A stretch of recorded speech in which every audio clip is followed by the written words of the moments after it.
Bună seara, Diana, bună seara, doamnelor și domnilor. Filmele... Colegul meu, Marius Zanfir, este la Palatul Parlamentului. Bună seara, Marius. Ce va face Alianța pentru a asigura securitatea energetică?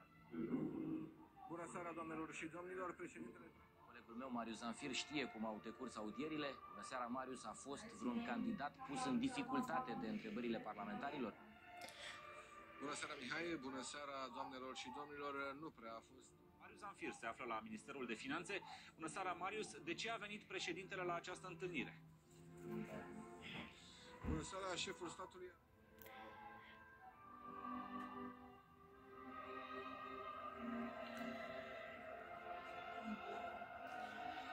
La Bangkok, autostrăzile suspendate ce trec prin centrul orașului nu mai sunt un vis, sunt de mult o realitate. Marius Zanfir și Cătălin Popescu s-au întors în siguranță, cu imagini și mărturii personale despre momente limită trăite la 1000 de metri altitudine. Cei doi colegi ai noștri s-au aflat duminică la bordul unei curse Turkish Airlines, al cărei tren de aterizare a luat foc în timpul decolării. Mă resemnasem că nu o să mai văd niciodată familia, fetița, părinții.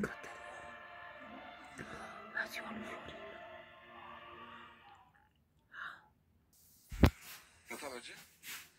Bună seara, Diana, bună seara, doamnelor și domnilor. Marius Zanfir este la Palatul Parlamentului. Bună seara, Marius. Ce va face Alianța pentru a asigura securitatea energetică? Bună seara, doamnelor și domnilor. Președintele... Colegul meu, Marius Zanfir, știe cum au decurs audierile. Bună seara, Marius. A fost vreun candidat pus în dificultate de întrebările parlamentarilor? Bună seara, Mihai, bună seara, doamnelor și domnilor. Nu prea a fost... Marius Zanfir se află la Ministerul de Finanțe. Bună seara, Marius. De ce a venit președintele la această întâlnire? Bună seara, șeful statului...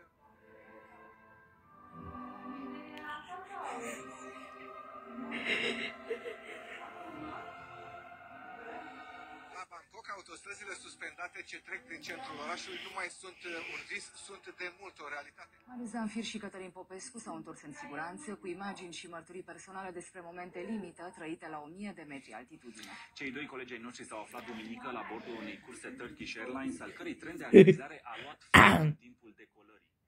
Mă resemnasem că nu o să mai văd niciodată familia, fetița, părinții.